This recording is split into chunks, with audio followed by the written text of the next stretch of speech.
드디어 드디어만 해도 이제 웃으시는 이유가 있습니다. 진짜 삼고초려도 이런 삼고초려가 없어요. 아 정말 김태석 대표님이 드디어 나와주셨습니다. 환영합니다. 미안합니다. 거의 주식초등학교 5월달에 이제 그 유튜브 채널 그때 열었는데 거의 그때부터 제가 부탁드리기 시작을 해서 거의 반년이 넘어서 드디어 성사된. 약속을 한 10번 미룬 것 같은데. 그래도 2020년 넘어가기 전에 한 것만으로도 다행이에요. 원래 제가 우리 가치투자연구소 김태석 대표님하고는 아주 오랫동안 이제 친분이 있어서 사석에서는 그냥 편하게 형님 동생 이렇게 하는 사이이기는 한데. 그럼 되게 친한 줄 알아. 이만큼 지났네. 1년에 한 2번 밥 먹어. 제가 바빠가지고 제가 몇 번 방송에서 이야기를 했거든요. 홍일이 형을 처음 만난 게 어떤 슈퍼게임이랑 같이 식사하는 자리에서 처음 만났다 이야기했는데 그때 만났던 분이 바로 김태석 대표님. 그럴까? 예. 그때 저랑 그 유일 그래서 나는 기억이 없어. 문제적인 일인지 잘 모르겠다. 혹시나 이야기하다가 좀 이렇게 반말이 나오거나 그래도 조금 여러분이 좀 이해를 해주시면. 존댓말로 해야 되는구나. 최근에 제가 악플에 시달려가지고. 알겠습니다. 존댓말로 하도록 하겠습니다. 특히나 이제 개인 투자자로서 직장인으로서 슈퍼개미가 된 그런 가치 투자로서는 원체 유명하신 분이기 때문에. 근데 난 슈퍼개미는 아닌데 왜 슈퍼개미라고 하는지 잘 모르겠어. 알겠습니다. 그냥 개미, 그냥 오래된 개미. 그렇지. 조금 그냥 슈퍼개미라는 말을 사실 별로 안 좋아하거든. 아 그래요? 아니 예전에 뭐 슈퍼개미라 그러면 무슨 지분을 공시하거나 뭐 이런 사람들 보통 얘기한 거고. 아 지분 공시하신 적은 한 번도 없으셨어요? 그런 적도 없고. 이제 여러 군데 이제 깔아놓은 것도 있고. 또 아니면 진짜 막 대형주를 사시는 것도 있고. 그런 것도 있고 아닌 것도 있고 하여튼 그런데 어쨌든 뭐 슈퍼개미라고 불릴 만큼 뭐 그렇게 불리는 것도 별로 사실 별로 안 좋고 나는. 그러면은 슈퍼개미는 아닌 걸로. 필명이 남산주성으로 상당히 유명하시잖아요. 남산주성이 무슨 뜻이에요? 아니 그것도 별 의미가 없어요. 아무 의미 없어요? 아니 뭐 그 당시에 그 필명을 지을 당시에 남산 밑에 살았어. 남산 타운 아파트라는 데 살았어. 아 진짜 단순하네요. 예.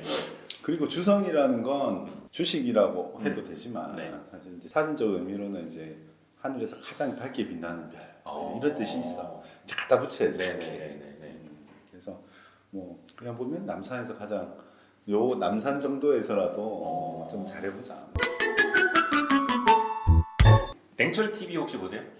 네. 냉철... 아니 뭐 보지는 않는데 가끔 보지 유튜브로. 옛날 우리 사무실에 가끔 놀러 오고 그랬었는데 우리 이제 아니 말 잘하더라고. 야, 그래요? 근데 옛날에는 우리 사무실 하면 우리 그 형님들이 어려워서 그런지 근데 이러고 있었죠. 뭐 맞아 약간 그리고 한 몇 년 전부터 여하튼 많이 컸고.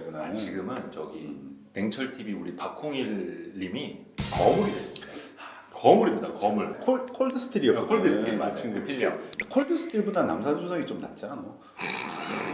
우리 같이 투자 공부하고 종종 같이 이야기하고 했던 친구들이 사실은 다 잘 됐어요. 거의 안 된 친구들도 뭐 한둘 있긴 하지만 뭐 거의 대부분 공부하고 본업이 다르니까 그렇죠. 월급 타박타박 먹고 있고. 주식초등학교 구독자분들한테 김태석 대표님을 통해서 전달해드리고 싶은 건 딱 하나. 원래 직장인이셨고 파트타임으로 투자를 하시다가 큰 부를 이루셨고 해서 내 계좌는 자기가 받잖아. 아 맞아. 방송 잠깐 얘기한 적이 있는데 하도 주변에서 뭐 김태석 대표님을 막 이렇게 공격하시는 분들 왕왕 있어가지고 지금도 있어. 난 이해를 못하겠어. 저 슈퍼게임이 맞냐, 뭐 지가 100억, 뭐 200억 있다는데 200억 누가 받냐는데 솔직히 저는 봤습니다. 예, 저는 봤고 우리 그 김태석 대표님이 주린이 시절이 있었을 거 아니에요. 그럼요. 처음으로 주식 투자를 뭐 어떻게 시작하셨던가요? 근데 나도 뭐 똑같이 뭐 다른 사람들하고 뭐 직장 들어갔을 때 내가 이제 99년도에 대학원 마쳐 이제 직장을 들어갔는데 99년도 얼마나 그때, 또 화랑이었어. IT 버블 불면서 정말 그러니까 닷컴 버블 우리가 닷컴 버블 시작될 때 닷컴 버블 시작이 아니지 뭐 정말 최고조에 달할 때지. 점심시간 되면 주식 얘기하고 점심에 객장 가 있어 사람들이 밥 안 먹고 지금 사람들이 MTS로 거래하듯이 점심시간에 객장을 가는. 객장에 가서 거래하는 건 아닌데 그때도 이제 HTS가 있긴 했으니까 네. 근데 이제 객장에 큰 모니터 있으니까 밥 먹고 거기 가서 좀 보다 오고 뭐 하여튼 사람들이 그랬어. 그러니까 그때 처음으로 직장 쳐들고 받아가지고 하도 옆에서 뭐 하니까 난 그때 뭐 샀더라? 나는 부산은행 샀던 것 같아. 고향이 부산이셔서 100만 원이니까 그러니까 내가 아는 회사가 그거밖에 없으니까 아, 산 가격도 기억나네. 990원. 근데 다 큰 버블인데 예. 얘는 그냥 그렇게 있었던. 부산은행 그게 지금 부산은행. BNK 금융이에요. 그렇죠. 990원에 100만 원 네. 샀던 게 내 첫 투자였던 것 같은데 그거 사고 나서도 아니 얼마 못 갖고 있었던데 막 하루하루 불안하고 막 이래가지고. 그때는 괜찮았어요? 투자 수익이나 이런 게? 왜 아니, 초심자의 행운이라는 게 좀 근데 있잖아요. 나는 그때는 사실은 주식엔 별로 관심이 없었고 네. 부동산에 관심이 있었어. 아, 그래서 분양권을 샀지. 아. 1,000만 원 어떻게 1,000만 원 주고 예. 분양권을 사서 2년 만에 수익을 많이 냈지. 근데 그거 주식으로 다 날렸어. 에? 그렇게 본 거. 아, 그때 초반에 그러면은 오히려 부동산으로 돈을 벌었다 주식으로 날렸다고요? 그렇지. 싹 다 날렸지. 싹 다 날렸지. 죄송하지만 그 당시 얼마였는지 여쭤봐도 돼요? 그러면 한 6천, 7천? 그치? 어떻게요? 왜? 그, IT 뭐, 뭐 꺼지면서 완전히 그렇지. 아. 완전히 닷컴버블로 완전히 꺼지면서 그때 2000년 말, 네. 2001년 2000년 말부터 2003년까지 쭉 빠져. 주식이 진짜 어려웠어요. 그냥 빠진 정도가 아니고 또 상장 폐지하는 회사들도 굉장히 많았기 그때는 때문에 그때는 또 왠지 모르는 뭐 객기 같은 게 있어가지고 회사를 잘 모르는 상태에서 그 주단 말만 믿고 또 계속 샀던 회사가 결국은 이제 상패했어요. 상장 폐지됐지. 상장 폐지돼가지고 불과 그 마지막 판게 한 달 전인가 팔았다. 한 달 전인가 팔았다. 20년 들고 있었는데. 아 진짜로요? 10년 들고 있었는데. 아 진짜로요? 잠깐만. 상장 폐지된 종목? 상장 폐지됐는데 회사는 안 없어져서. 그쵸. 법인은 살아 있으니까 그리고, 청산만 되지 않으면. KOTC에 또 거래가 되고 있었어요. 회사 이름 뭐 내가 얘기 안 하는데 어쨌든 뭐 예전에 그런 얘기 한 적이 있는데.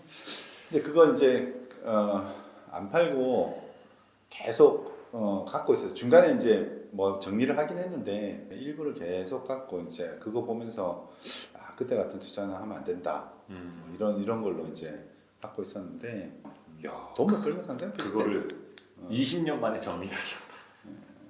이거 정리를 하고 좀 새롭게 출발을 해야 되겠다. 내가 한 2년, 최근에 한 2년 동안 조금 힘들었거든, 여러분. 뭔가 좀 새로운 출발이 필요하겠다. 그래서 그런 기념으로 좀 정리하는 차원에서 한 몇 달 전에 한 달 조금 넘었나? 하여튼 정리한 것 같아. 팔고 나니까 수익률이 좀 좋아지던데. 아 진짜? 뭔가 약간 부적 같은 거. 그러면 계속 그 당시에도 직장 생활을 하면서 투자를 병행하셨던 거잖아요. 그럼 그러면 그때는 돈을 이제 많이 벌어서 퇴사를 하신 거예요? 아니면은 정확하게 그 회사를 그만둔 거는 그 휴직기를 냈지. 1년간. 2004년 말부터 2005년도까지 꽤 수익이 많이 났어요. 그건 내가 옛날에 뭐 다른 방송이나 이런 데서도 언론에서도 뭐 휴스틸 가지고 휴스틸이라는 회사 가지고 돈을 그 당시에 뭐 수익을 냈다 뭐 이런 얘기를 한 적이 있는데 그렇죠. 근데 이제 전업을 완전히 하기에는 사실 조금 너무 두렵고 정말 안 되면 무릎 꿇고라도 다시 들어가야 되고 아니면 이제 회사를 그만둘 수도 있겠다. 약간 이게 승부수를 딱 던졌는데 승부수를 확 이렇게 던지는 게 아니라 이렇게 던지는. 그렇지. 안전마진 또 이렇게 깔고 가야 되잖아. 근데 어찌됐든 간에 잘 됐으니까 완전 퇴사를 하신 거잖아요. 휴직계가 아니라. 안 받아주더라고. 예? 근데 1년 동안 내가 돈을 많이 벌었어요. 제일 먼저 한 게 투자로 돈 번 거에서 집을 하나 샀거든. 휴직하기 전에. 산 게 아까 남산타운이야. 집을 하나 사고 나머지 돈으로 전업 투자를 한 거지. 여기서 제가 궁금해지는 게 2002년 3년까지 굉장히 안 좋았고 뭐 한 2004년쯤에 돈을 많이 버셔서 1년 정도 고민을 하시다가 2005년에 이제 휴직계를 내신 건데 아니 그러면 2003년하고 2004, 5년 사이에 도대체 무슨 일이 있었길래 엄청 진짜 확실히 이제 퇴사까지 할 수 있을 정도로 일어서셨을까? 내가 이제 그 당시를 가끔씩 이렇게 돌아봐요. 돌아봐봐야 사실은 그 당시에는 정말 열심히 회사 일을 한 기업밖에 없어. 근데 그 회사 일을 열심히 하기 전에 어떤 고민이 있었냐면 내가 왜 이렇게 힘들게 모은 돈을 주식 투자로 다 까먹었을까 하는 고민이 있었어요. 그리고 그런 얘기를 친구들이나 누군가하고 아무도 할 수가 없었어. 왜냐면 그 당시만 딱 2001년, 2년 이때쯤은 주식 얘기하는 게 금기시. 정말로. 전부 다 뭐 다 돈을 너무 많이 잃고 자산을 탕진해가지고 사람들이 친구들 사이에서도 그렇고 직장에서도 그렇고 주식 투자 얘기를 하는 것 자체를 금기시. 그때 이제 망했다는 사람들. 다 그래서 망했죠. 주식 정말 투자는 도박이라고 하고. 그렇죠. 결국은 주식이라는 게 아주 본질적으로 회사의 지분 가치고, 그 지분 가치가 잘 유지되거나 성장되려 그러면 회사가 돈을 잘 벌어야 되는데 네. 그런 거하고 별로 상관없이 다른 데 너무 이제 혹했던 거 아니냐. 뭐 닷컴 버블 때도 마찬가지지. 기업의 본질과 다르게 그런 어떤 시장 분위기라든지 뭐 정책이라든지 이런 것 때문에. 예. 그 당시에는 그래 99년 2000년대에는 뭐 닷컴에 점만 찍으면 상한가 가고 그랬다. 요새는 그렇죠. 12BW나 유상증자 하면 주가 빠지잖아요. 주주 가치 희석된다고. 빠질 수도 있고 또 오를 수도 있고. 근데 그 당시만 해도 외국인한테 12 발행하면 막 주가가 상한가를 가고 그랬다. 99년 2000년도에. 이유가 뭔지 알아? 뭐라고요? 얼마나 회사가 좋았으면 외국인들이 12를 투자했구나. 하여튼 그런 거예요. 근데 이게 무슨 특수한 케이스가 아니라 네. 정말 다 그랬다니까. 그게 얼마 지금 생각하면 얼마나 얼차없는지. 예, 하여튼 그리고 그래서 내가 정말 주식이 뭔지 투자가 뭔지에 대해서 아주 깊이 고민을 했어요. 그리고 나서 내가 일을 정말 열심히 해야 되는 상황이라 네. 이건 내가 주식 투자를 매일 사고 판다고 해서 될 일도 아니고 네. 충분히 그 오랫동안 가지고 있을 만한 회사를 하나 사놓고 그 일을 열심히 해야 되겠다. 그게 휴스틸이었던 거예요? 근데 왜냐하면 그 당시에 휴스틸이 네. 원래 그 시노스틸이라는 회사였는데 네. 그게 이제 구조조정하고 딴 데 이제 인수가 되고 그래서 뭐 감자를 하고 예. 그래서 감자한 다음에 다시 이제 그 시작한 주가가 4만 원에 시작했다고. 근데 10,000원까지 떨어졌더라고. 근데 이게 되게 잘 나고 있어. 네. 그래서 10,000원에 조금 샀어. 네네. 반말을 자꾸 해서 안 되나? 아니 샀는데 들으시는 분들이 그냥 저분은 되게 성격이 안 좋으신 분이구나. 농담이고 원체 친해야 원체 편해가지고 가끔 이제 반말이 나오면 좀 이해를 부탁드릴게요. 그렇게 살 때 다시 설명하면 4,100원까지 이제 떨어졌어. 근데 그래서 시가총액이 뭐 내 기억에는 200억, 300억, 이익이 얼마 나는 회사가요? 300억? 한 해 이익보다 신총이 거의 비슷해졌대요. 거의 똑같은. 근데 이 회사가 그 당시에 배당을 1,000원을 줬어요. 그러니까 4,100원까지 떨어졌으니까 배당 수익률이 20한 3, 4%? 뭐 그렇게 물론 했잖아요. 그때 이제 고금리 시대였으니까 조금 다르기는 한데. 그래도 배당이 거의 코스피에서 코스피 거기서 딱 통틀어서 아마 제일 높을까. 아마 대주주가 배당을 받아가야 되는 사정도 있었던 것 같고 하여튼 1,000원씩 줬다고. 근데 네. 돈을 잘 벌고 있었고 회사에서는 계속 이런 배당을 줄 거라고 했기 때문에 그때 이제 그러면 나도 그때 와이프도 이제 직장을 다닐 때고 예. 공무원이었고 나도 직장을 다닐 때고 그리고 이 두 사람 월급 플러스 여기 배당을 하면 여기 뭐 1억만 넣어놔도 배당이 2천만 원, 2천몇 원. 그때는 또 그 장기 보유 공제도 있었어요, 배당이. 네.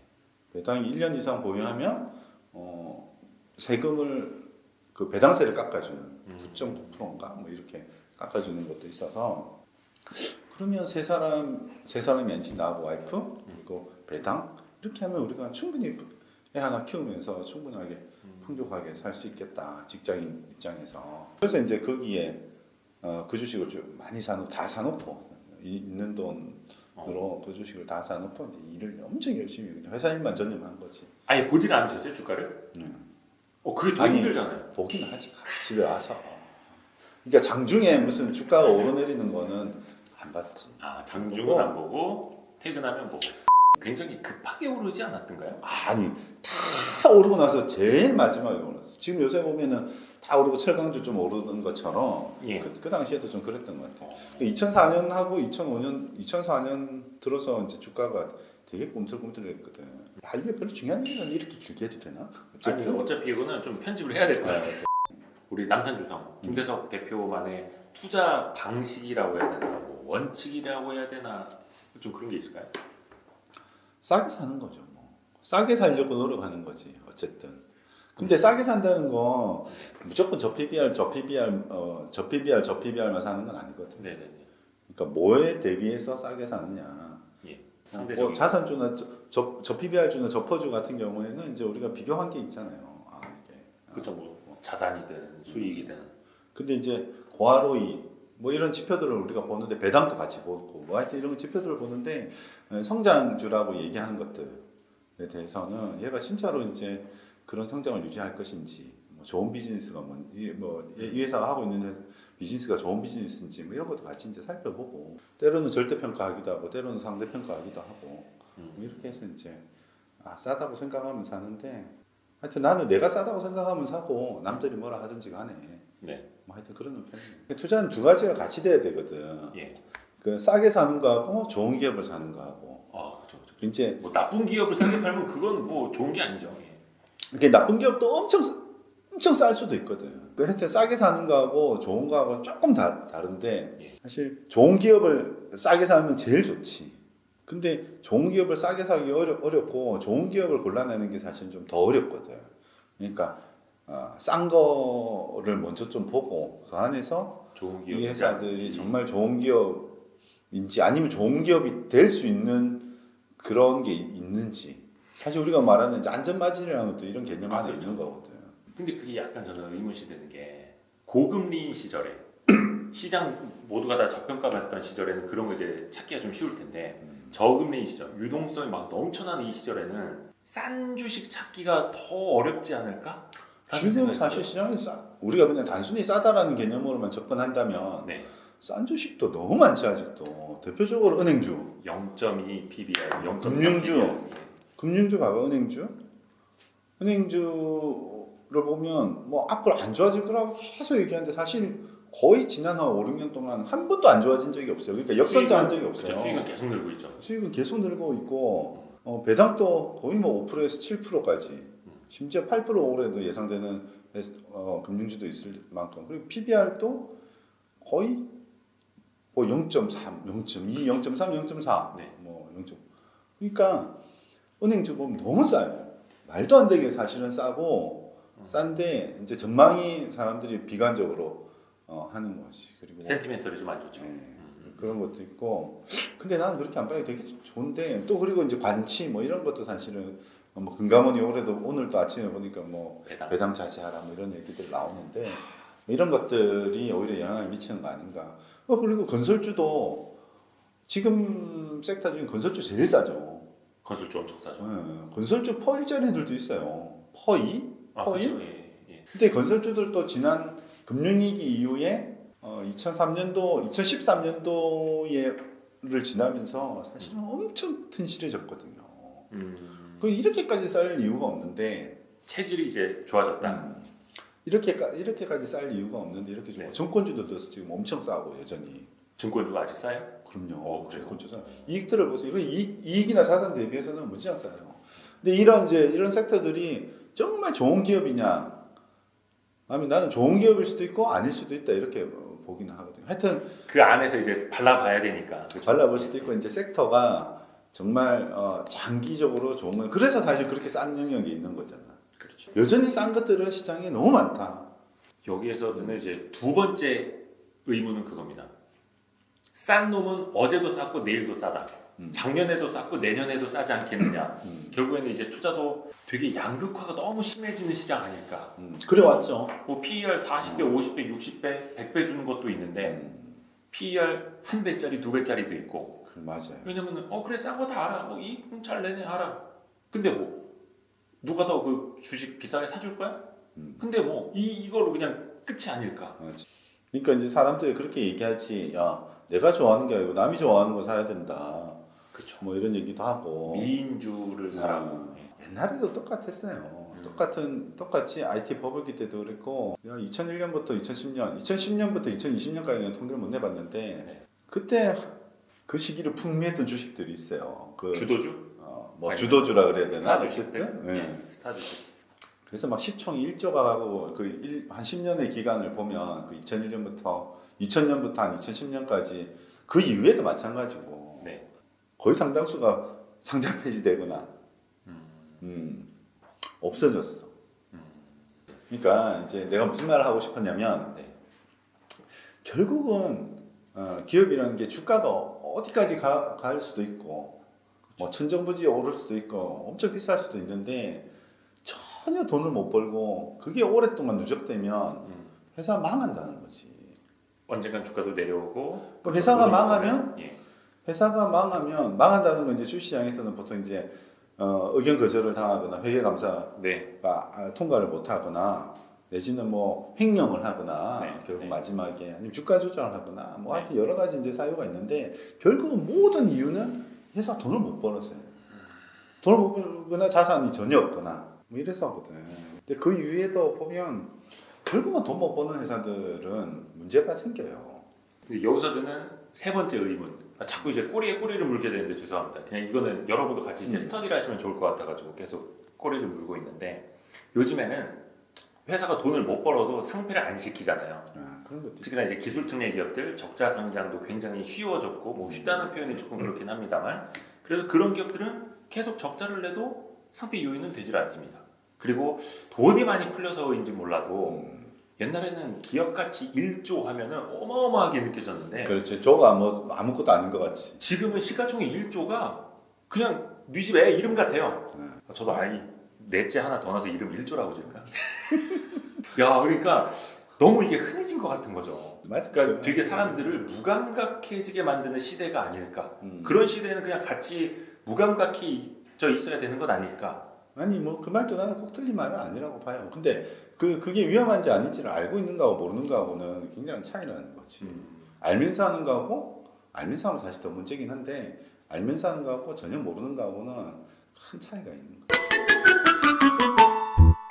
그럼 이제 어떤 분들이 이제 댓글로 그런 이야기를 하세요. 나는 지금 무슨 주로 올해 10배 먹었다. 어떤 펀드 매니저 뭐 수익률 몇십 %라고 자랑하냐? 맞아. 나는 한 종목으로 몇십 프로 지금 2달 만에 냈다. 그걸 보면은 그냥 저분이 대단하신 거 아닌가라는 생각도 또 막 들게 되고. 내가 아까 그 얘기 안 했는데 예.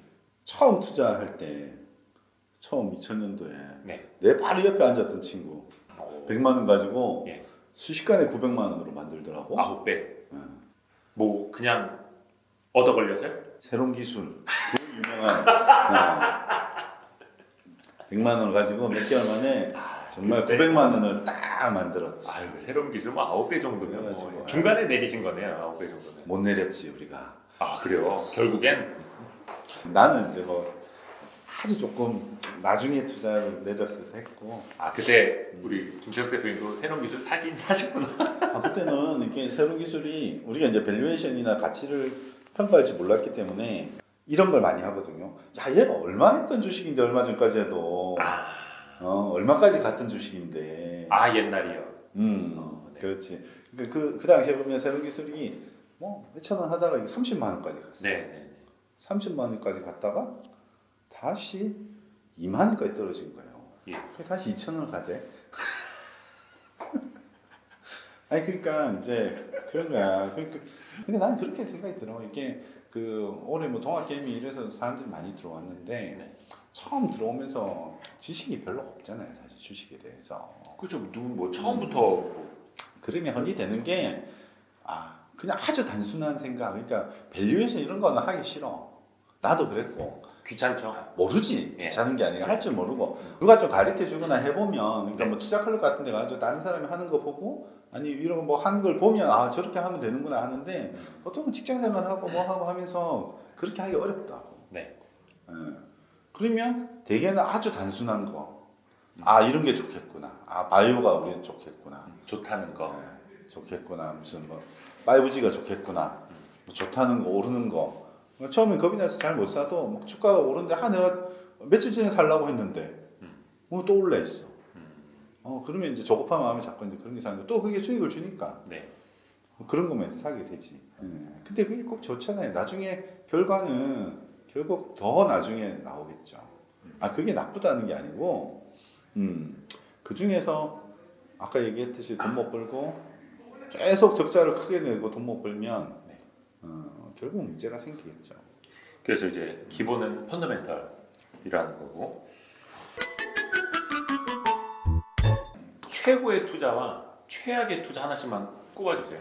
최악의 투자는 아까 상패당한 그런 것들이 다 최악의 투자인데 네. 최고의 투자 휴스틸이라고 아니 내가 그 당시로 돌아갔으면 휴스틸을 또 살 거냐 뭐 그럴 수도 있는데 그럴 것 같지는 않아요. 왜냐면 진짜 다시 그 당시로 돌아가면 새로운 기술 사야죠. 아니 2008년도 금융위기 왔을 때 네. 제가 이제 그 축전지 주식들 아트라스 BX 야. 세방전지 우리는 지금 2차 전지를 논하고 있는데 그 옛날이긴 합니다만 그때는 2차 전지라는 말도 사실 거의 없었죠. 축전지, 네. 1차 전지. 네. 그때 2008년도가 사실 내가 지금 어느 정도 자산을 이룬 바탕이 되는 해. 2008년도 금융이 와서 나도 이제 투자하고 있던 금액이 4분의 1 토막이 2008년에 그걸 다 복구시켜 준 게 그 주식들이거든. 아트라스 BX 같은 회사가 내 기억이 정확하게는 안 나는데 2008년 10월 27일, 28일 예. 정점이 있을 때 그때 시총 500억 했어요. 시총 500억까지 떨어졌는데 그 해에 얘가 영업이익을 820매덕인가 냈고 근데 그때는 뭐 순이익을 600 몇십억이 냈어요. 글로벌 금융 시스템이 망가졌던 때라 뭐 그런 게 즐비했죠. 예. 절비하진 않았어. 이 정도로 되는 건 없어. 그 중에서도 더 그러니까 금융이 와서 실적이 안 좋아지는 것도 있고 계속 실적이 좋은데도 불구하고 그러니까 예를 들면 이제 그때 환율이 많이 올라서 수출주들이 좋았을 거고 수출을 많이 하는 회사들이 좋았을 거고 그리고 정말 체질적으로 좋아진 회사들 그 이제 축전지 회사들이 그 당시에 그랬거든. 2007년까지 그 낙가격이 계속 낙가격이 500불에서 4,000불까지 오르면서 정말 그 판가를 따라가기 어려웠는데 쭉 올려주는 가격을 판가가 한번 올라간 다음에 이제 그 과정에서 정말 전 세계에 정말 많은 회사들이 파산을 했고 살아남아서 그 과실을 아직까지 따먹고 있는 거지 그 회사가. 근데 축전지가 지금 2차 전지를 우리가 다 논하는데 축전지 아트라스 BX의 축전지가 테슬라 차에도 들어가는 거 알아요? 그래요? 테슬라 차 열어보면 네. 아트라스 BX 축전지 딱 들어가 있지. 맞아요. 그 테슬라 투자하시는 분들 사이에서 조금 이야기하는 거 듣기는 했는데. 근데 문제는 또 지금 요새 아트라스 BX 되게 시끄럽잖아요. 한국 테크놀로지 그룹 자진상패 때문에 자진상패 때문에 합병하는 것도 있고. 정말 문제. 정말 그런 게 한국 주식시장이 제일 문제인 것 같아요.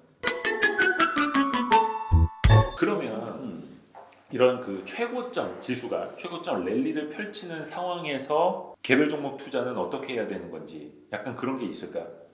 박스피 시절에 투자를 하는 것과 지수가 랠리를 펼치고 있을 때 투자를 하는 건 조금 다를 수가 있잖아요. 나는 그런 거에 대해서 별로 고민해 본 적이 없어서 뭐라고 답을 해야 될지는 잘 모르겠는데 최고점이 언제까지 갈지는 모르겠지만 하여튼 시장의 유동성 상황이 굉장히 좋은 건 사실이잖아요. 네. 그리고 지금 뭐 부동산 가격이 계속 오르고 있긴 하지만 어쨌든 부동산으로 돈이 많이 흘러 들어가니 또 어려운 구조가 되어 있기도 하고 그리고 여전히 한국 시장이 굉장히 싼 회사들이 많아요. 비싼 회사들은 뭐 택도 없이 비싸지만 싼 회사들이 많고 이렇게 오를 땐 그냥 가만히 있으면 안 된다 그랬는데 기업을 발굴하는 방법. 그러니까 진짜 2루타, 3루타, 4루타 갈 수 있는 그런 종목을 좀 발굴하는 방법. 나도 좀 그거 가르쳐줘. 근데 이게 2루타, 3루타 이게 쉽지 않아요. 이게 이제 이런 거지. 우리가 뭐 버핏의 예를 들면 버핏은 세계가 인정하는 가치 투자자잖아요. 근데 버핏은 성장주 투자자거든요. 버핏이 처음 했던 투자를 보면 버커셔 해스웨이를 샀잖아. 방직 회사에. 그걸 사고 나중에 얘기하잖아요. 그건 잘못된 투자였다고. 근데 이건 단순하게 망해가는 산업을 그냥 싸게만 샀을 뿐이고 이분이 나중에 샀던 회사들을 보면 코카콜라니 뭐 심지어 최근에 애플까지 그냥 정통 가치 투자라고 하는 사람들의 눈으로 보면 저 너무 비싸게 주고 사는 거 아닌가? 뭐 이럴 수 있는데 왜냐면 이 회사들은 계속 성장을 한다고 이렇게. 그래프 보일지 몰라도 이렇게 성장을 하면 그러니까 똑같은 이렇게 성장할 수도 있지만 대개는 우리가 ROE라고 이제 그 지표를 쓰면 ROE가 뭐 20%를 유지한다. 하는 건 매년 20% 복리로 성장한다는 네. 거잖아요. 네. 복리로 성장 그래프가 어떻게 돼요? 그래프 이렇게 로고 그래프가 되잖아요. 네. 그러면 이렇게만 된다면 처음 살 때 이 위에서 비싸게 사던 더 비싸게 사던 시간 가면 여기 다 만나는 거야. 네. 근데 시간 만난 이후에는 더 위로 가는 거지 성장하는 네. 애들은. 네. 아닌 애들은 그냥 계속 있을 수도 있지. 근데 여기서 문제는 이럴 줄 알았는데 이렇게 돼버리니까 문제인 거예요. 이게 어려운 거거든. 그러니까 계속 ROE를 유지하면서 계속 성장할 수 있는 회사. 한국 시장이 생각보다 많지 않아. 미국 시장에는 많은데 그런 회사를 계속 성장할 수 있는 회사를 골라내는 것도 굉장히 좋고 우리나라로 치면 대표적으로 뭐 삼성전자가 대표적인 회사가 되겠죠. 연 한 18%, 20% ROE를 꾸준히 몇십 년을 유지했으니 네. 그럼 그렇게 가는 거예요. 이런 회사를 골랐고 계속 그렇게 성장할 것 같다면 같이 가는 거예요. 그냥 계속 주구장창 웬만하면 안 팔고 5년, 10년. 근데 그렇지 않고 약간 사이클을 그리는 회사들인데 이거 너무 싸다 그러면 그 사이클에 맞게 또 매매를 또 하기도 해야 되겠죠. 내년 주식 시장을 보실 때 이거는 제일 좀 기대가 된다라거나 이거는 제일 좀 우려가 된다라거나 좀 꼽을 만한 요인들은 있을까요?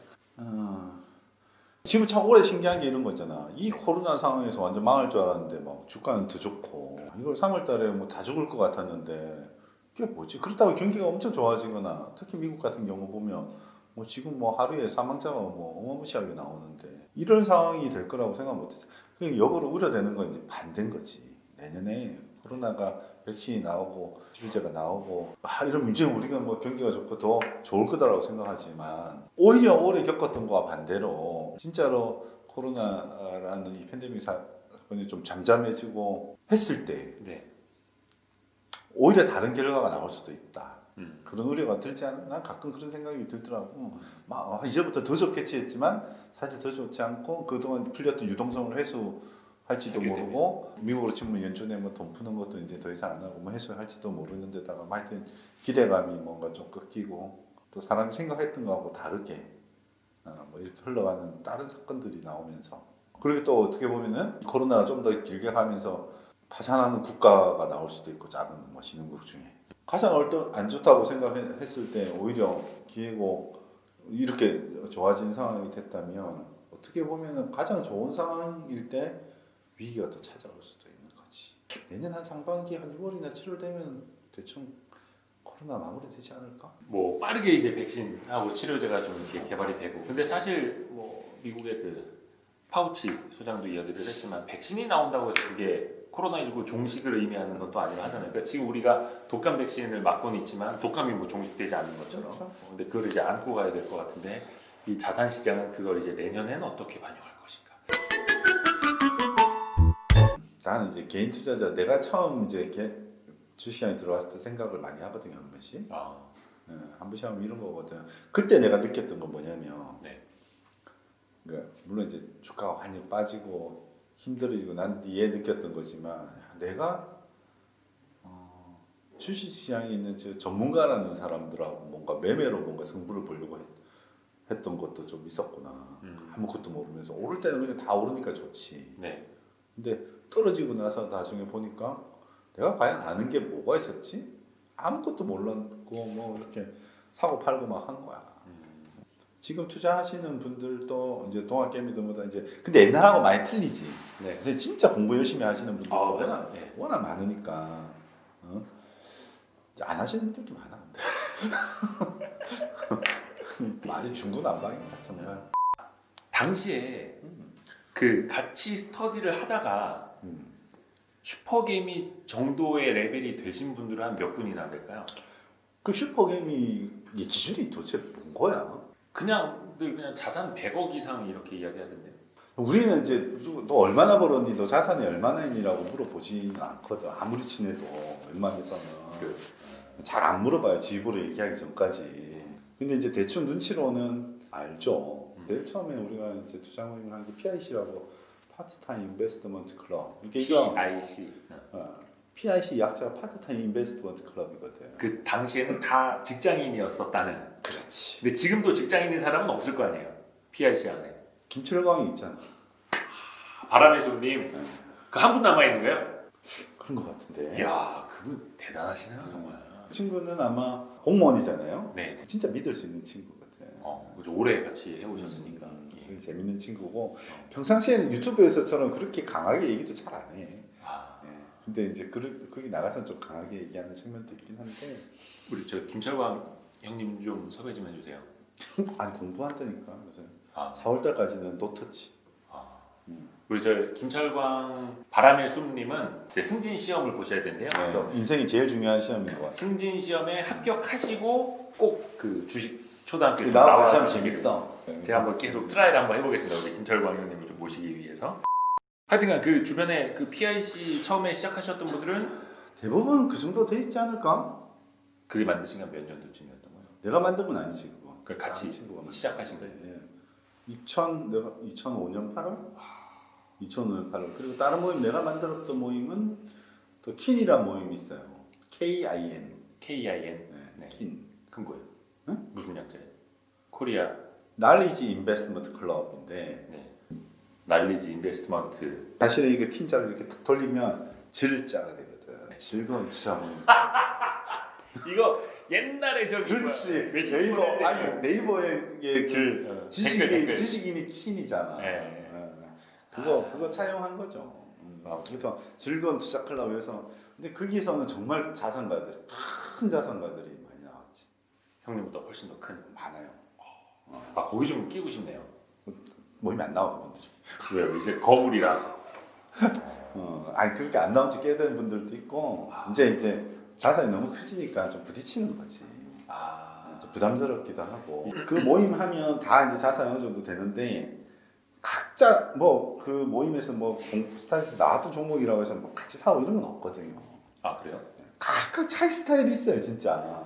다 자기 그 사람들이 자기 개성이 너무 뚜렷해가지고 투자관도 다르고 같이 맞아요. 투자를 지향한다 해도 다 달라요. 그 지금 약간 그 말씀 들으면서 저는 머릿속으로 야 내가 15년 전에 그 투자 클럽에 만약에 끼었다면 어땠을까? 라는 생각을 잠깐 했는데 안 끼워줬을 거야. 맞아요.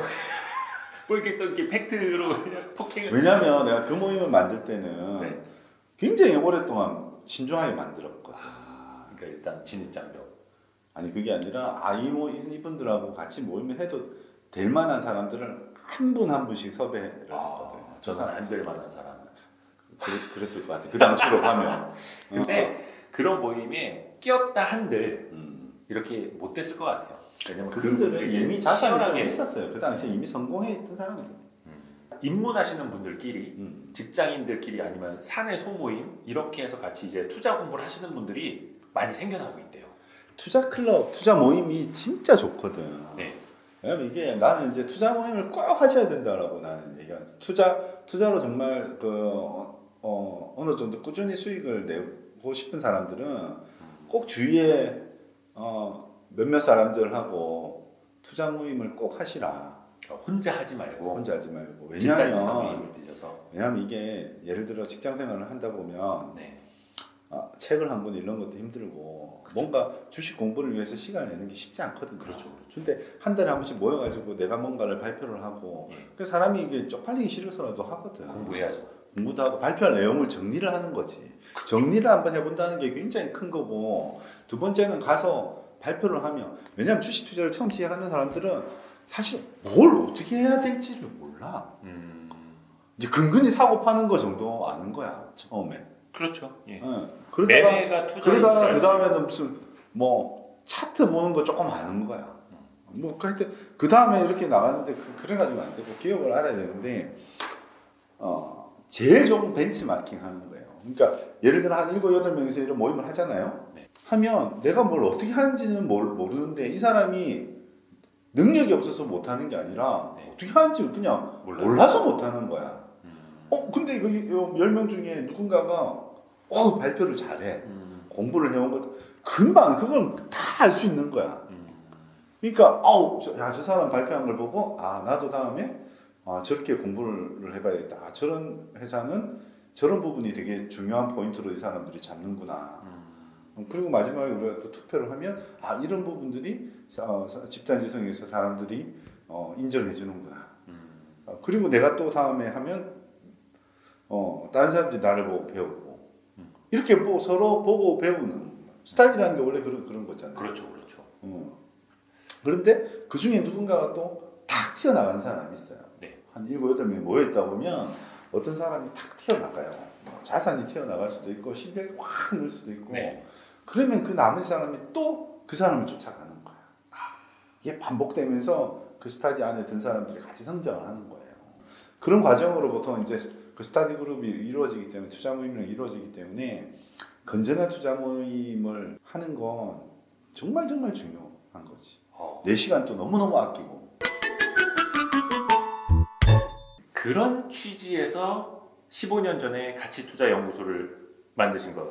가치투자연구소는 조금 다른 거예요. 이제 그러니까 그런 모임을 하고 투자를 이제 전업을 했어. 네. 회사를 탁 그만뒀어. 퇴사하신 다음에. 퇴사가 아니고 휴직.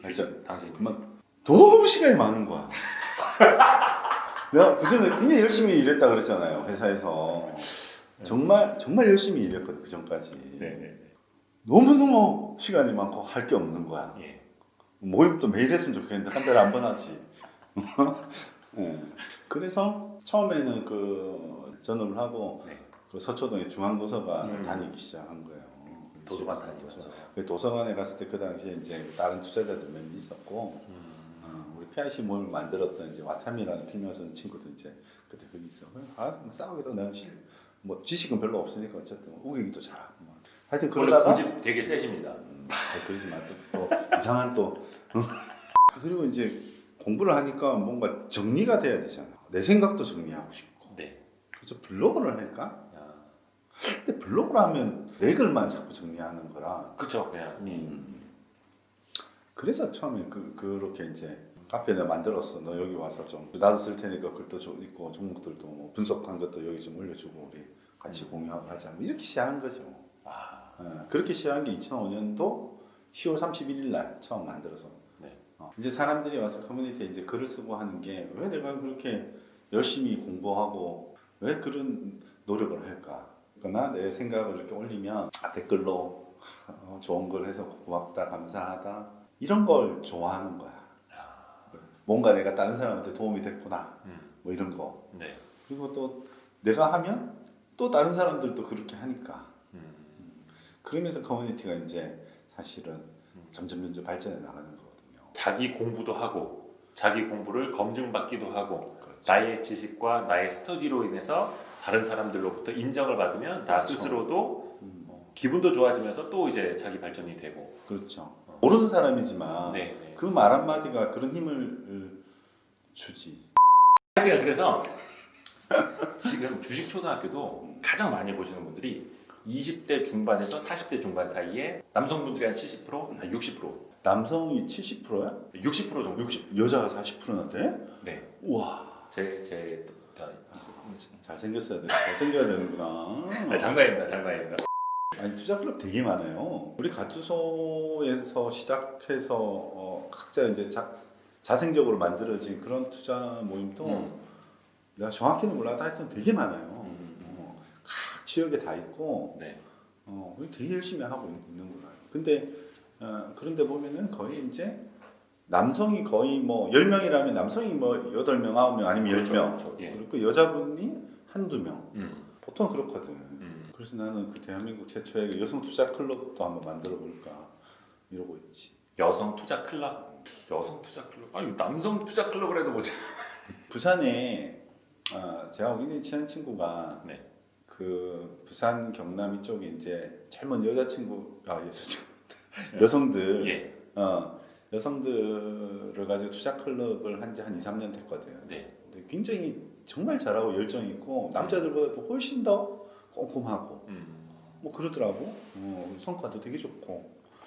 그래서 서울 지역에서 또 한번 그런 걸 만들어 보면 재밌겠다. 왜냐면 희소성도 있고 우리나라에서 여성 투자 이렇게 얘기할 때 항상 이렇게 회자될 수 있는 만큼의 우리 그 취지를 형수님도 이해를 해주시면 되는데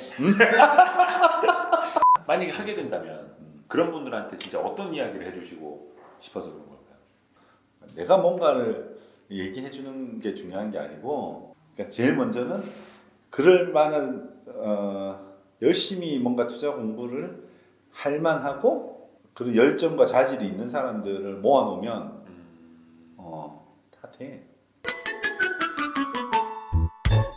혹시 그 집단지성의 힘이 가장 빛났던 투자 사례나 뭐 직접 투자가 질문을 다 준비한 걸 하는구나 지금 보니까. 왜냐면 이거 소화를 해야 돼. 왜냐면 음. 그러니까 집단지성의 힘을 이제 많이 이렇게 강조를 하고 계시는데 그래서 그게 결국 다 잘 돼?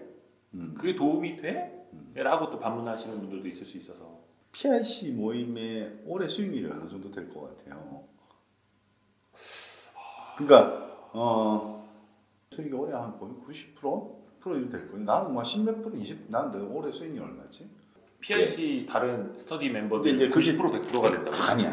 그러면 그게 아니라 개개인은 다 그러지 않은데 스터디 전체 스터디의 그 펀드 스터디 수익률은 펀드 그게 보면 우리가 이제 굉장히 뛰어난 친구가 있는데 이 친구가 이제 미국 주식을 그 전부터 이제 주장을 했어요. 네. 그게 벌써 3, 4년 전에 샀던 것들이 아마존, 테슬라, 와. 시데이, 파페치 뭐 하여튼 이런 종목들인데 이런 종목들이 다 몇백 프로씩 수익이 나 있어요. 그럼요. 예. 그 전에 우리가 PIC 포트에 보면 한국 주식만 있었어요. 근데 우리가 지금 포트에는 거의 반이 미국 주식이야. 미국 주식. 근데 우리가 결정을 어떻게 하냐면 대개는 마지막에 다수결로 하거든. 네. 다수결로 어떤 종목을 편입을 한단 말이에요. 그러니까 그 다수결의 집단지성의 힘이 발휘되는 거지 어떻게 보면. 그것도 일 사례로 보면 나는 하나도 못 샀어.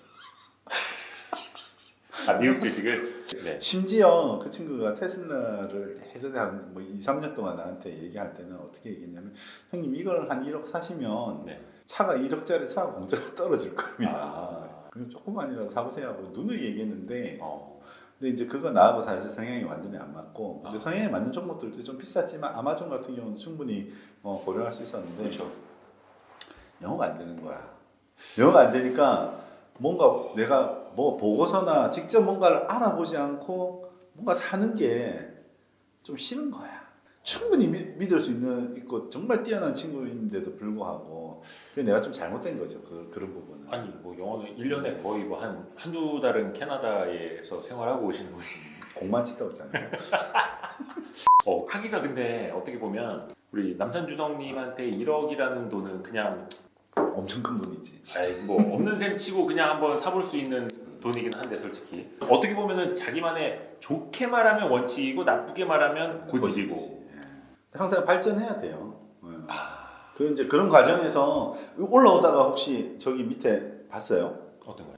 모니터 TV에 네. 격언 있잖아요. 격언. 내가 사진 찍은 것도 하나 있는데 아니 이게 노안이 와가지고 결정을 내릴 때 가장 좋은 선택은 옳은 것을 하는 것이고 그 다음으로 좋은 선택은 잘못된 일을 하는 것이고 가장 안 좋은 선택은 아무것도 하지 않는 거다. 아무것도 안 할 바에는 차라리 손해라도 보는 선택을 하는 게 낫다. 그렇지.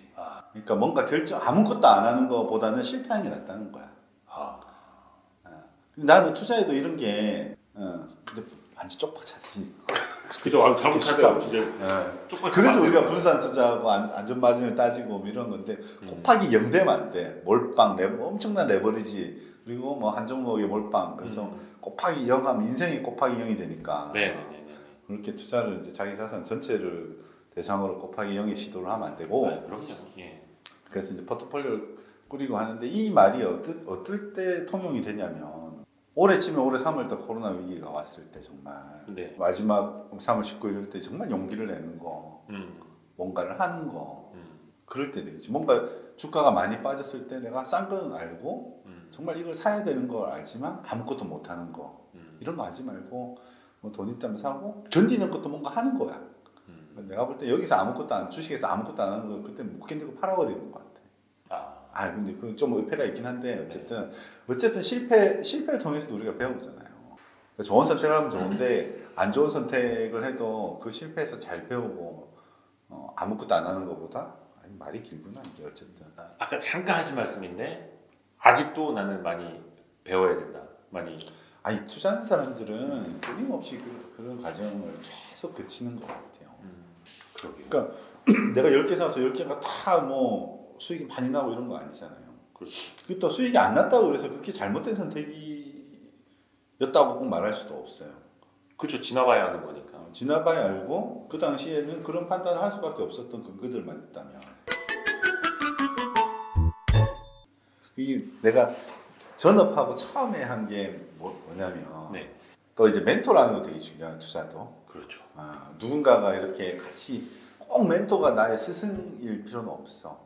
근데 친구처럼 편하게 계속 얘기할 수 있는 사람이 있으면 좋고 먼저 이 길을 성공적으로 간 사람한테 배우는 게 제일 빠르긴 하거든요. 네. 그래서 전업을 했을 때 처음에 한 6개월 정도를 그 시장에서 주식 투자로 성공했던 뭐 알려주신 분들 이런 분들 내가 많이 찾아다녔어요. 많이 찾아다녔어요. 많이 찾아다녀서 얘기를 듣고 시간 좀 내달라 그래가지고 투자 어떻게 해야 되는지부터 해서 많이 묻고 근데 그 중에서는 처음 봤을 때 다시는 이분은 보면 안 되겠다라는 분들도 몇 분 계셨고 네. 돈은 많이 벌었지만 정말 우연하게 내가 지금 아직도 내가 멘토로 생각하고 있는 분들은 정말 우연하게 어떻게 만나게 됐는데 그건 뭐 아직도 나는 이제 나의 멘토 부산에 계시다는. 부산에 계신 형님 부산에 계신 형님 내가 꼭 부산 갈 때마다 안부를 묻고 오늘 아침에도 이제 전화를 하고 네. 전화가 오시더라고 오늘은. 그래서 뭐 또 기업 얘기도 하고 투자 얘기도 하고 같이. 무슨 기업 얘기했는데? 아니 그분은 뭐 1,000억이 넘는다면서요? 더 될걸. 훨씬 더 될. 시작을 IMF 지나서 은행들 망할 때 네네네. 퇴직금 3천만 원 가지고 시작하셨던 분인데 오늘은 뭐 그런 얘기 하던데 삼성물산 지분가치, KCC 지분가치. 그러니까 우리 이제 그 자산주 홀딩스라고 있는 회사들 뭐 이런 것들의 지분 가치가 너무 파마되고 있다. 이런 얘기했어요 아침에. 어떤 뭐 투자 사이클이라고 해야 되나 모르겠는데 이제 자회사들 많이 올랐을 때 지주사라든지 그런 데가 이제 그 또 반영 못하고 있을 때 또 나중에 한 번씩 이제 올라주고 이런 패턴들이 좀 있잖아요. 그게 패턴이 아니고 상식적이지 않은 부분들이 너무 많은 거죠. 우리 지금 대한민국 시장에 너무 저평가되는. 우리가 우리 유튜브에 올리면서 유튜브를 올리면 구글을 사고 싶잖아요. 네. 구글을 사려면 어떻게 해야 돼요? 알파벳을 사야 되잖아요. 그렇죠. 구글이라는 회사는 출시장이 없어. 그쵸. 그 밑에 알파벳 밑에 얼마나 많은 회사들이 있어요. 있잖아. 구글, 유튜브 맞지? 네. 쭉 있는데 상장된 회사는 알파벳. 근데 우리나라는 홀딩스도 상장돼 있고, 그러니까 알파벳도 상장돼 있고, 구글도 상장돼 있고, 유튜브도 상장돼 있고, 다 상장이 돼 있지. 그러면서 이해상충이 자꾸 생기지. 그것도 뭐 이해한다 이거야. 근데 왜 그 미국 하나만 돼 있냐고. 그 지분 가치를 온전히 얘가 반영하기 때문에 그런 거거든. 그렇죠. 우리나라 봐봐. 오늘 아침에 내가 그 형님하고 얘기한 건 네. KCC 뭐 이런 얘기도 있어요. 삼성물산이 가지고 있는 지분 가치 말 안 해도 뻔히 알지만 삼성생명, 삼성전자 쉽게 얘기하면 아마 바이오로스 지분 가치가 아마 지금 10조 정도 될걸? 삼성물산이 갖고 있는 삼성바이오로직스. 그 삼성물산 밑에 바이오로직스도 있고 삼성전자도 있고 뭐 쭉 있잖아요. 네네. 그게 삼성전자 지분 가치도 엄청 어마무시하고. 네. 나는 삼성물산 주식이 있진 않아요. 어쨌든 바이오로직스도 있고. 근데 바이오로직스의 지분만큼이 지금 삼성물산 시가총액입니다. 맞아. 그러면 정말 그냥 논리적으로는 얘 사면 그 안에 패키지로 다 있는데. 삼성전자는 몇천억 되는 거는 몇천억이야 몇 조야 몇 조 되는 거는 몇십 조야 나 정확하게 모르겠다. 이건 그냥 공짜로 따라오는 것처럼 보너스로 KCC도 얘기했는데 그 KCC 밑에 삼성물산 하고 대우조선 뭐 한국조선 어쨌든 우리나라 시장이 이 5회사가 가지고 있는 지분 가치를 전혀 반영하지 않는 시장이다. 왜 그럴까 사실 진짜 곰곰이 따져봐야 되는 것 같아요. 혹시 스스로 내리신 결론은 뭐가 있을까요? 사람도 다 알 건데. 뭐라고요? 지배구조 이슈. 그렇죠. 거버넌스 문제지. 네. 거버넌스 문제 이게 너무 오래되다 보니까 그냥 사람들이 그렇게 인정하는 거지. 투자하는 사람들이 당연히 그럴 것이다. 우리가 이제 인적 분할, 물적 분할 뭐 이런 것들 할 때도 이제 그런 이슈들이 항상 따라오고. 주린이 분들도 그렇고 아예 시장에서 기업 분할 이슈가 이꼬르 디스카운트 요인 이렇게 그냥 정치해버리더라고요. 결국은 대주주가 좀 자기 이익을 위해서 소액주주의 가치를 희생할 것이다. 잠깐만. 아까 대주주가 희생할 것이다가 아니라 대주주 자기 이익을 위해서 소액주주를 그렇지, 희생시킬 것이다. 내가 그렇게 얘기했어요? 네. 개떡같이 얘기 철떡같이 알아들으면 되지. 그렇게 알아들으실 거라고 보고. 내가 말 잘 못한다 했잖아 이제. 그래서 안 한다 그랬는데. 아니 근데 그게 뭐 저도 이제 기자로서 많이 지켜본 바로는 기업 분할이 이제 10건이 있다. 그럼 이제 그 중에 9건은 대물림이라든지 최대 주주의 지분율을 어떻게 해서 더 높이려고 지분 구조를 다시 짜는 경우가 많고, 그래도 열에 하나 정도는 좀 회사를 성장시키기 위해서 이렇게 하는 건데 그냥 가치기자 도매금으로 가버리는 거죠. 그렇죠. 근데 그게 이제 계속 해왔던 반복된 역사 같은 거니까 우리나라에서 이사회가 전체 주주를 위해서 일을 해야 되는데 회사를 위해서 일한다는 핑계로 대주주를 위해서만 일을 하지. 이사회가. 그러다 보니까 전체 주주가 공평하게 그 과실을 먹어야 되는데 네. 그리고 그렇게 평가돼야 되는 게 정상적인 건데 미국은 상당히 그렇게 되거든요. 네. 미국은 뭐 그렇죠. 그러니까 이건 인간의 욕심이 아니라 이런 게 제도화로 잘 돼 있어야 되는데 우리는 그런 게 너무 아쉽죠. 근데 왜 항상 어떤 최대주주는 그래요. 소액주주는 동행하지 못할 사람, 또 소액주주도 최대주주를 그렇게 인식하는 경우 너무 적대시하는 경우가 많잖아요. 이 같이 가야 되는데. 내가 오늘 이제 부산에 계신 형님하고 통화했잖아요. 네. 그 형님 말이 이런 거예요. 소액주주하고 대주주는 싸움의 대상은 아니지만 끊임없이 회사가 좋은 방향으로 나갈 수 있도록 주주가 회사에 제안하고 또 간섭하고 해야 된다. 건강한 긴장 관계. 요구할 건 요구하고 네. 그런 과정에서 계속 조금씩 바뀌어 나가는 거지. 좀 더 빨리 바뀌었으면 좋겠는데 너무 느리게 바뀌는 게 문제지. 저는 그래서 어떤 생각하냐면 사실 우리나라 코스피 코스닥이 합치면 2,300개 넘는 종목이 있거든요. 기업 수로는 자금이다만 뭐 스펙이라든지 우선주 다 합치면은 아니 그 많은 종목 중에서 굳이 저기 최대 주주 별로 안 좋고 소액주주 이익 좀 뺏어가려고 그런 사람들한테 투자할 필요가 있을까? 그냥 그런 회사는 저평가 받게 놔두고 내가 괜히 그 회사 주식 사고 뭐 읽어줄 필요는 없고 좋은 최대 주주를 찾아서 좋은 CEO를 찾아서 투자하면 되는 거 아닐까? 투자를 하다 보면 투자하기 전에 그렇게 다 판단하면 좋은데 투자하면 그렇게 되는 게 아니거든. 처음에 좋은 줄 알았는데 투자했는데 그런 상황이 벌어지는 거거든요. 대부분은 그렇지. 이게 완전 생 양아치. 아니 이런 말씀 안 되는데. 아니 뭐 양아치는 전문 용어예요. 아 정말? 네, 전문 용어. 전문 용어 제가 전문 용어로 쓰겠습니다. 그러면 욕도 좀 하거든요. 그러니까 정말 정말 들어온 대주주를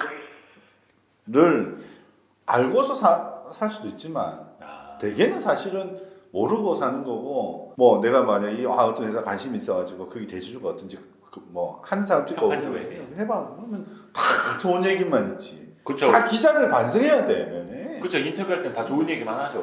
다 좋은 얘기만 있고 뭐 인생 역전의 얘기만 있고 뭐 정말 좋은 얘기 그거 들고 일반 사람들이 어떻게 알아요? 물론 뭐 그런 이력이 있는 사람들은 뭐 성향에 따라서 골라낸다고 쳐도 그렇게 골라내면 또 우리나라 그룹 중에 살 거 있어요? 감옥 한번 안 갔다 온 대주주 없잖아? 그렇게 골라낼 수 없다니까. 그러니까 투자하고 있는 도중에 생기는 일이고 이제 생겼을 때 어떻게 할 거냐의 문제인 것 같아. 물론 저도 겪어봐서 이렇게 아까 이제 기자로서 이야기하셔서 그런데 신규 상장을 하셨는데 보호예수 기간 끝나자마자 매각을 하시더라고요. 그러니까 결국은 회사를 팔기 위해서 상장을 하셨던 거죠. 그거 보면서 뭐 물론 말씀하신 것처럼 투자자들 입장에서도 이렇게 뒤통수를 맞을 수도 있고 언론도 뒤통수를 맞을 수도 있고 그 가운데서 내가 자기한테 뒤통수 맞는 얘기 하나 해줄까? 아 진짜로요?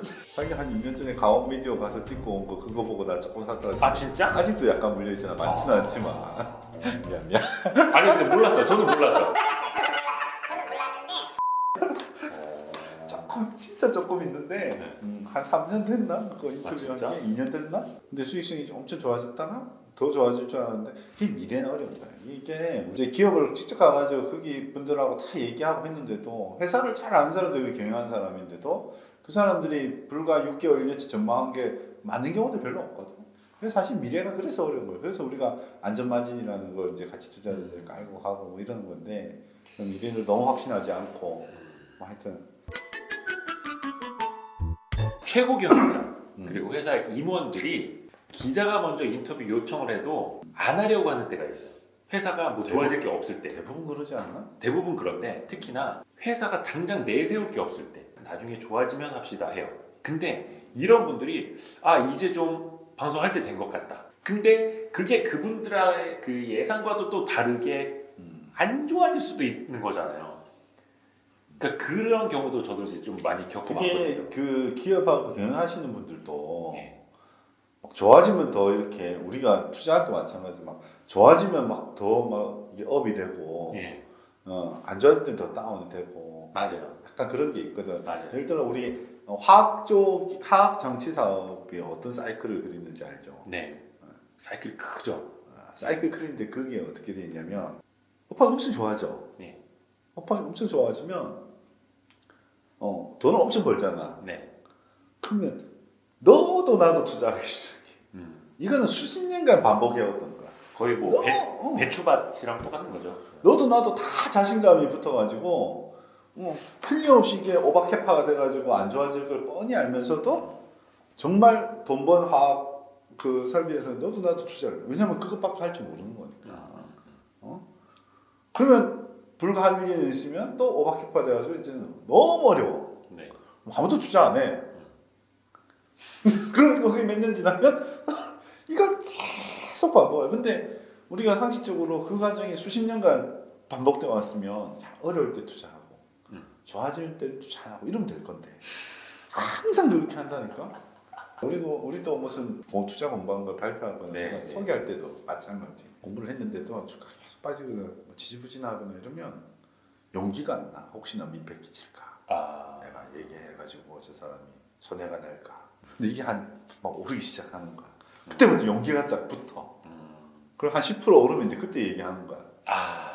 맨날 그래서 발표할 때도 보면 야 좀 오르기 전에 얘기하자 하는 종목이 엄청 많거든. 근데 오르기 전에 얘기하면 무시당하죠. 그러니까 이게 제일 좋은 건 오르기 전에 자기가 공부했던 걸 얘기하는 게 좋은데 항상 투자 모임이든 뭐 이렇게 좀 사람들하고 같이 이제 종목을 얘기하다 보면 한참 오른 다음에 얘기하는 경우가 되게 많아. 그 사람이 무슨 의도가 있어서 그런 게 아니라 그때 이제 자신감이 생긴 거야. 심리죠, 심리적으로. 그런 과정 알고 어떻게든 근데 오르기 전에 살려고 하고 뭐 그런 노력은 이제 필요한 거지. 저도 최근에 농담 반 진담 반 스터디 같이 하는 사람한테 그랬어요. 그게 또 뭐야? 앞으로 스터디는 지난주에 하자고. 요즘에는 잠깐 이거 좀 좋아진다 싶으면 굉장히 빠르게 반응을 하잖아요 주가에. 그러다 보니까 이때부터 지난주에 할 거 그랬다 진짜. 그러니까 앞으로 항상 지난주에 하는 걸로. 이제 막 시작을 하셨고 주식에 관심을 갖고 계시고 아니면 이제 막 이제 스터디를 재밌게 하고 계시는 우리 많은 투자 후배들한테 선배로서 이야기를 좀 해주세요. 그런 얘기 사실 되게 많이 했는데도 뭐 이야기하려니까 뭔 얘기를 해야 될지 잘 모르겠네. 그러니까 항상 대부분 좀 뭐 멋있는 말 하나씩 이제 준비하시는데 준비하게 뭐 해줬어야지. 한마디로 딱 얘기하자면 네. 정말 앞으로 네. 정말 어려운 상황이 오면 그때 진짜 용기를 가져라. 이걸 조금 더 풀어서 얘기하면 열심히 공부를 하는 이유도 실제 마지막에 용기를 가지기 위해서 그렇다. 그러니까 우리가 뭘 사고 팔고 하는 게 사실 어려운 선택이거든요. 그리고 굉장히 주가가 많이 빠질 때, 팔 때 많이 올라서 팔 때도 마찬가지고 뭔가 실행을 해야 될 때 그때 가져야 되는 용기라는 게 굉장히 중요하거든. 엄청 지식이 많고 투자를 오랫동안 경험도 많고 이런 사람들이 투자로 돈을 많이 버는 건 아닌 것 같아. 일정 부분 과감히 내가 판단해서 정말 이때는 투자를 해야 되겠다라는 판단이 드는 시점에 정말 그걸 실행할 수 있는 능력.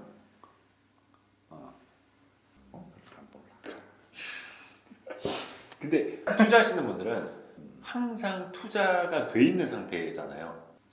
그거는 그렇게 돼야 될 것 같아요. 거의 100%다 주식에 들어가 있는데 그때처럼 그쵸. 빠지면 어떻게 할 거냐 이런 질문하고 비슷한 거잖아. 그렇죠. 잘 아는 종목에 가장 안전마진이 높은, 그러니까 그 근거를 제일 많이 가지고 있는 종목 위주로 포트폴리오를 재편해야 돼.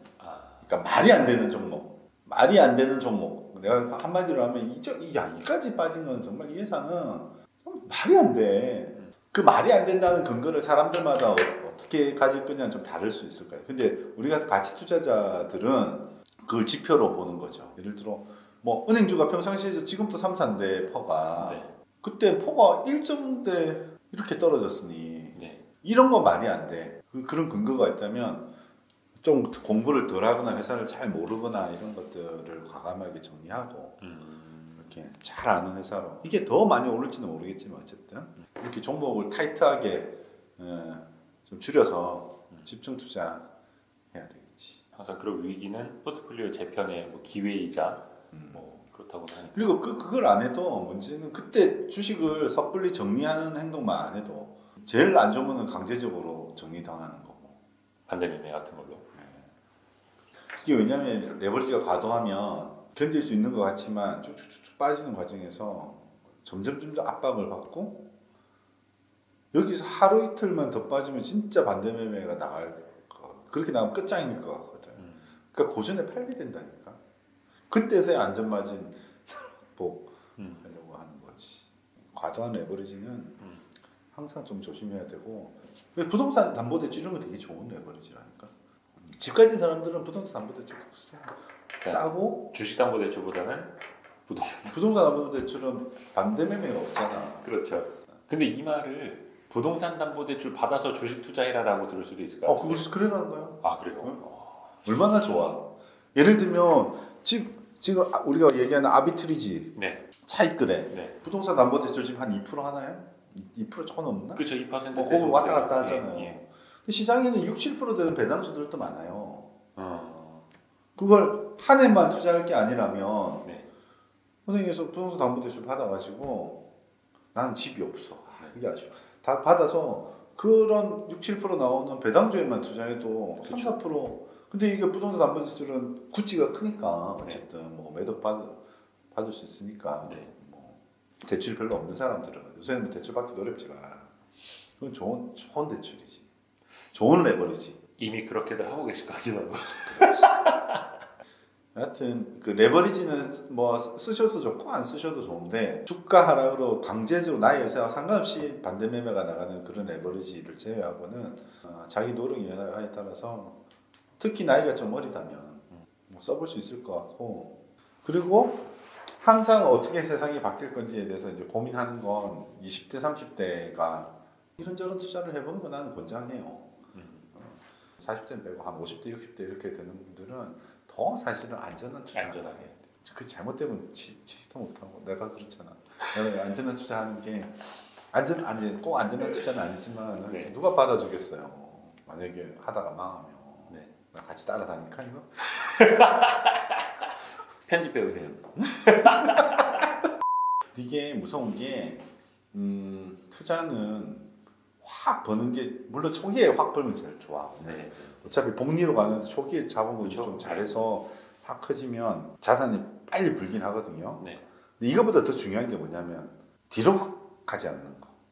잃지 않는 거. 이게 훨씬 커. 이게 뭐 연수익률이 만약에 마이너스 10%, 마이너스 20% 만약에 되는 게 한두 해만 있으면 자산이 어마무시하게 그렇죠. 예. 깎이거든요. 그래서 중요한 건 꾸준히 앞으로 가는 거야. 관리 잘 하면서 크게 꺾이지 않고, 시장보다는 적어도 좀 잘했으면 좋겠다. 근데 시장보다 못한다 하더라도 결코 뭐 실망할 필요는 없어요. 너무 요새 왜 그렇게 자꾸 그거 하잖아요, 사람들. 요즘에 그 주식 관련 유튜버들이 많아져서 그래요.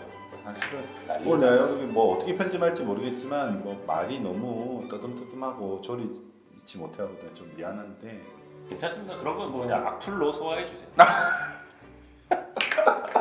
하여튼 나오는 거 보고 좀 준비해서 하자. 좋습니다. 그러면 다음 달에는 준비해서 다음 달 말고. 하여튼 오늘 나오셔서 너무 감사합니다. 고맙습니다. 다음 보지 맙시다.